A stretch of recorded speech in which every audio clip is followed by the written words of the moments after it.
A paz do Senhor, meus irmãos, a leitura semanal de quinta-feira, 25 de julho de 2024, tem como título A Sinceridade dos Íntegros. O texto bíblico encontra-se no livro de Provérbios, capítulo 11, versículo 3, que diz assim: A sinceridade dos íntegros os guiará, mas a perversidade dos transgressores os destruirá.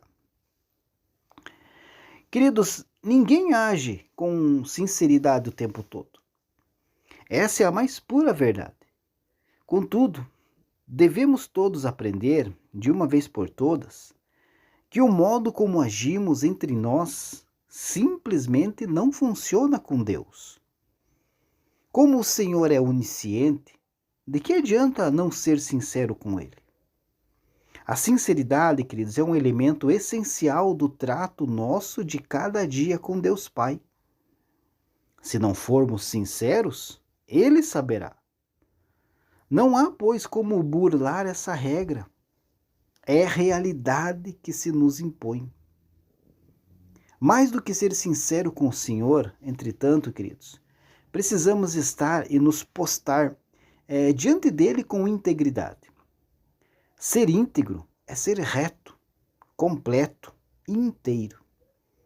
É, na medida do possível, ser perfeito.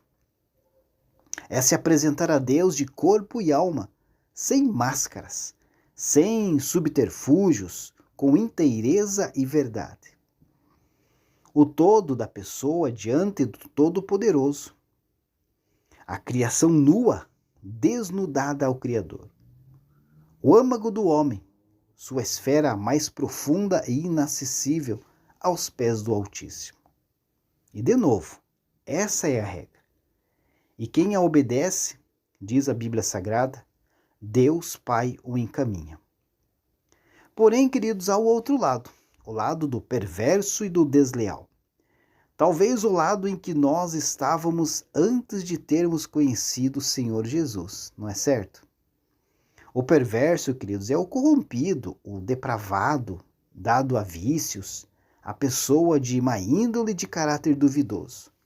Enfim, um ser humano defeituoso, para dizer o mínimo, né? E será possível esperar lealdade de alguém assim? Leal é o sincero, o franco, o honesto, o fiel. O desleal é o oposto de tudo isso. Certamente alguém propenso a cometer traição pela sua insinceridade, pela ingratidão, pela ganância e outros desvios nefastos. A esses Deus oportunamente destruirá, diz a Bíblia Sagrada. Resta-nos tentar nos localizar em um dos dois grupos. E qual deles será o nosso? Pela graça de Deus, que de nós teve misericórdia, pudemos escolher por fazer parte do primeiro grupo de pessoas, aqueles que optaram pela integridade e sinceridade. No entanto, antes disso, ainda que por ignorância e sem saber de nossa condição de pobreza extrema e miséria, estava nós compondo o segundo grupo, que vive da perversidade e pela deslealdade. E aqui cabe dizer que nós fomos agraciados no dia em que alguém nos falou da existência e da presença de Jesus. Situação essa que ignorávamos existir e mesmo estar ao nosso alcance.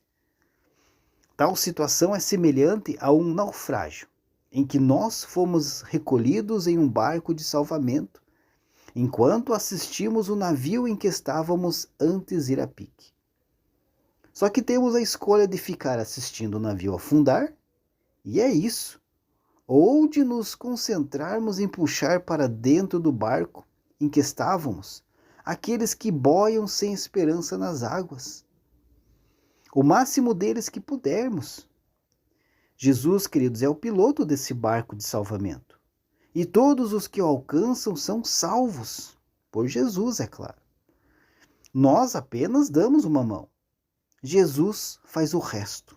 Isto é, nós puxamos o náufrago para dentro do barco. Jesus nos conduz a todos até a terra firme. E quem fica no barco se salva. Alguém aí prefere nadar? Deus abençoe a sua vida e uma ótima quinta-feira a todos.